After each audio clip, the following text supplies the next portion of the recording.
The Liberty's 19 triple fireworks didn't just scorch the sun, they cracked the sky wide open, daring the rest of the WNBA to chase a pace that feels almost supernatural. Imagine you're Connecticut, marching into Brooklyn with a sterling 6-1 record, only to watch the Barclays Center lights blur as orange nets whisper swish after swish and a 7-point deficit mushrooms into a 30-point crater before halftime. Suddenly, the league's best defensive rating looks like a rumor.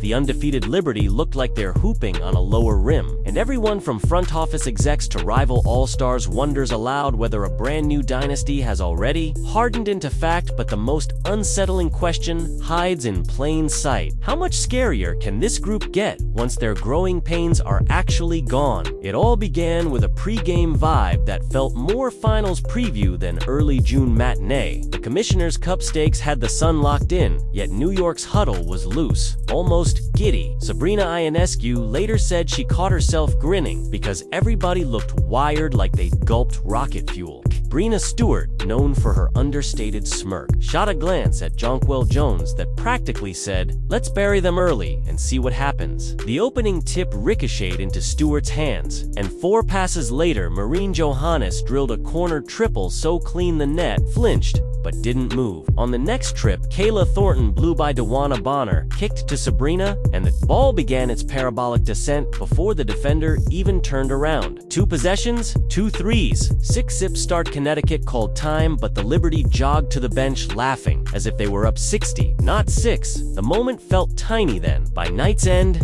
it would resemble the first ominous tremor before an avalanche. If the sun sensed the danger, they hid it well, yet deep in their eyes flickered a doubt that would soon grow large enough to swallow their evening whole. New York's avalanche arrived midway through the first quarter when a 9-0 spurt exploded into a 31-8 tidal wave. The Liberty unleashed a 5-out alignment that weaponized Stewart's gravity in ways even Vegas hasn't solved. Opponents know the scout. Overhelp on Stewie and you'll concede an open triple. Stay home and she glides to the rim. Connecticut chose poison number 1, and New York drank until the bottle shattered. Sabrina lured Bonner left, fired to Stephanie Dolson up top. Dolson's pump fake vaulted Alyssa Thomas into orbit, and Dolson strolled inside the arc before flicking a no-look. Dart to Thornton for a corner bomb. Seconds later, Stewart snatched a rebound, dribbled coast to coast, then zipped a skip pass to Ionescu, whose release lasted maybe 0.4 of a second. Count it. The Sun, ranked top 3 in transition defense, suddenly looked like traffic cones as the Liberty shooters fanned out in perfect geometry. By quarter's end, it was 28-13. By the 6-minute mark of the second, it was 47-19, and a faint murmur rippled through Barclays. Are we watching history? But the real jolt came when Jonquel Jones, ignored at the arc by her old team, buried back-to-back. Rainbows then raised a single eyebrow toward Connecticut's bench, as if to say, "You really left me again." One more miscommunication gave Ionescu the cleanest glance she'd seen all night, and 3 seams later,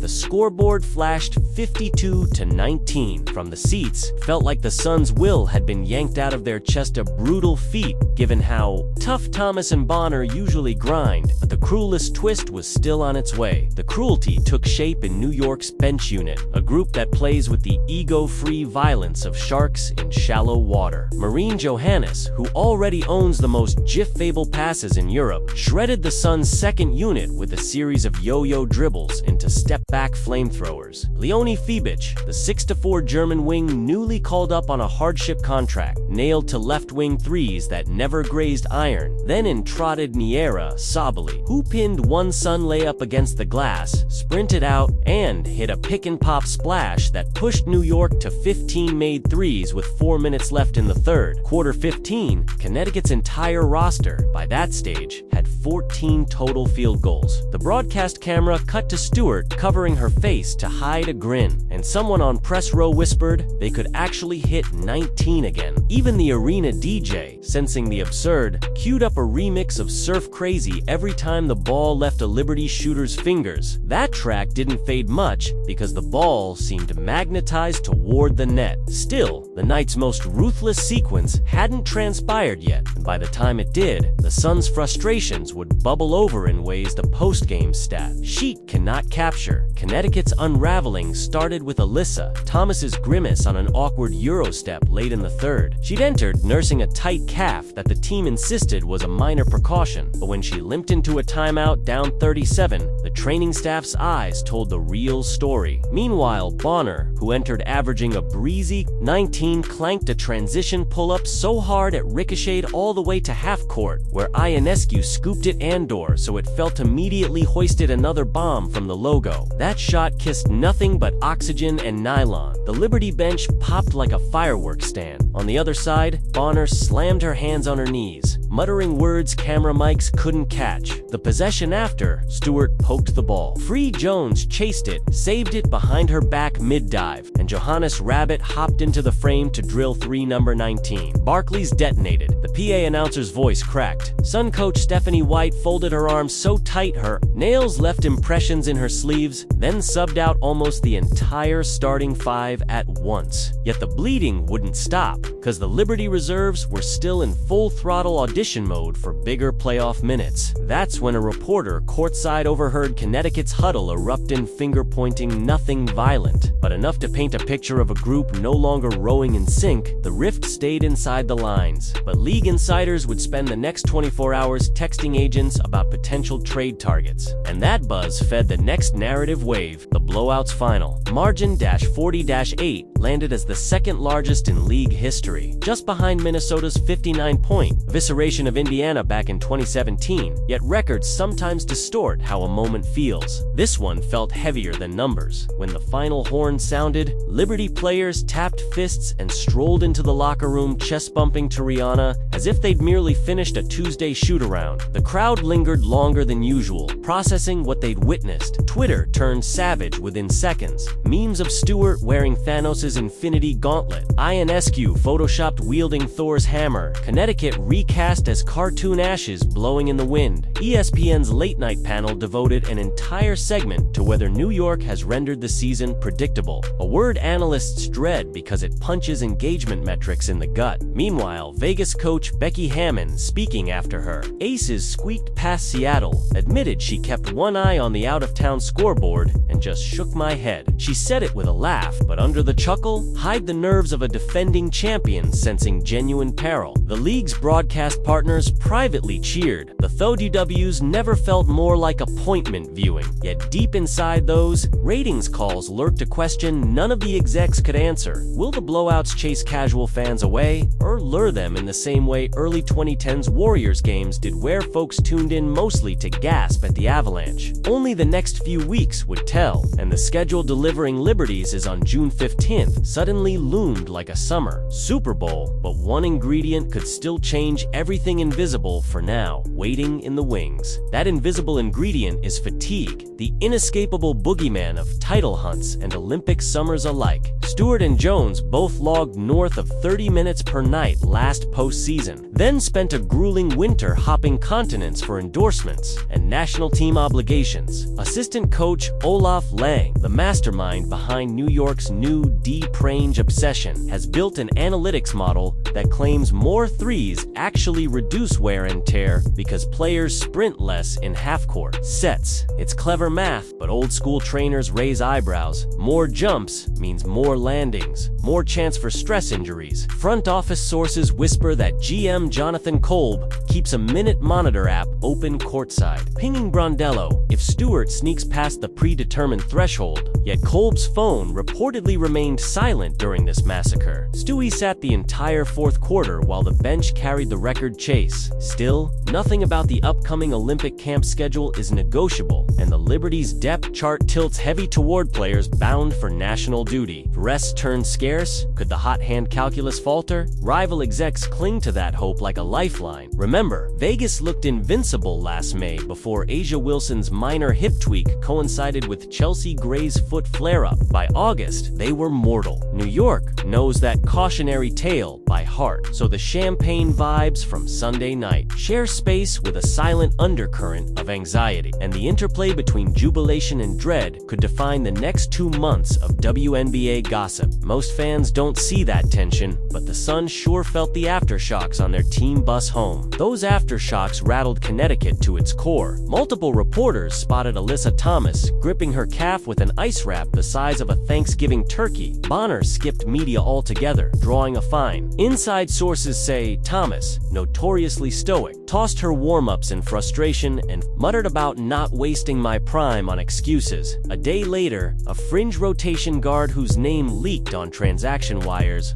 was quietly waived. Fueling theories, the Sun will scour the market for another floor spacer. In the background, GM Darius Taylor fielded calls from 3 teams dangling second-round picks for rights to European shooter Carly Samuelson, but Taylor reportedly wants a defensive wing instead, hinting at deeper unease about guarding teams. Like, well, the Liberty, the dominoes are lining up.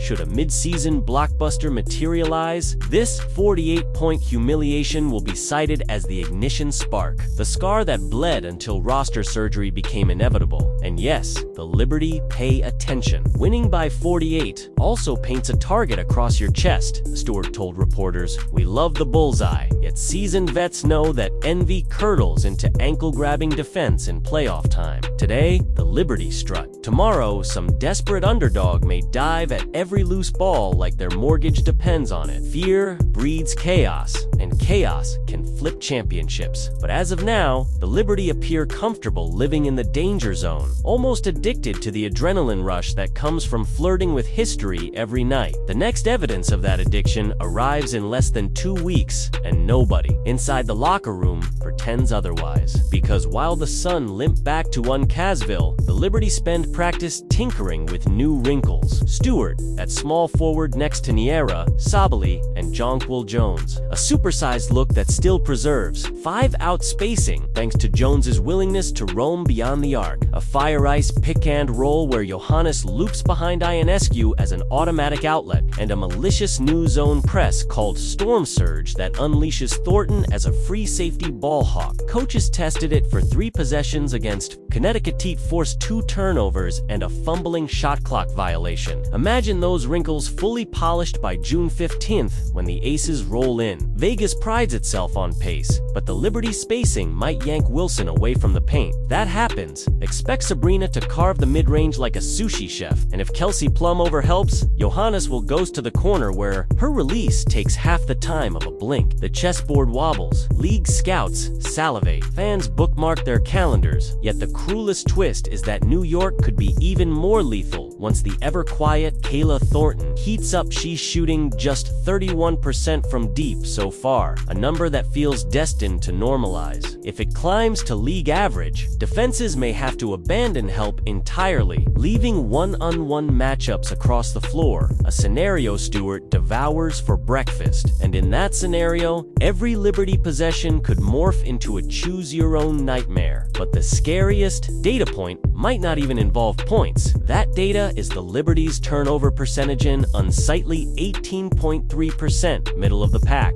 They coughed it up 19 times Sunday, yet still won by 48. Kolb says cleaning that up is the easiest fix, meaning the league-leading offense isn't yet optimized. If New York trims even 3 turnovers per game, advanced models project an additional 7 points on average, nudging them into 2023 Aces territory for efficiency. Coaches know this, players sense it, and rivals secretly dread the upgrade. One assistant from a Western Conference team texted a writer, "If they stop turning it over, you're talking about the best team we've ever seen, period." Hyperbole. Maybe, but hyperbole keeps the gossip wheels spinning, and spinning wheels churn subscription clicks. That same assistant added, "Unless injuries hit, we're all playing for second." Bold words in June, but that fatalism resonates inside. more front offices than anyone admits. However, front offices can only plan. The players still have to survive the grind. Stewart has logged playoff mileage equal to 2 extra seasons. Ionescu's chronic ankle soreness flares in foggy weather. Kays's battles occasional back spasms. So while the numbers tilt cosmic, biology lingers like a storm cloud on the horizon. And speaking of storms, Seattle's young core lurks, emboldened by Dominique Malonga's rookie surge. If Vegas stumbles and Minnesota's dreams start tapers, don't discount the Storm's capacity for giant killing. The WNBA's landscape morphs faster than casual fans realize, and one turned ankle can flip the tier list overnight. Yet here's the kicker. New York plans to load manage through July, so those vulnerabilities might never surface. Drama hinges on that single word, might. It's the sliver of uncertainty the Liberty can't erase, and uncertainty is oxygen for storytellers. So there we sit, record-tying threes, a 48-point wrecking ball, Connecticut reeling, and a sports power balance shuddering under a Teelan black quake. Analysts recite stats. Fans memorize memes. Rival players train a little harder, checking social media with half-jealous eyes. But beneath the noise lives one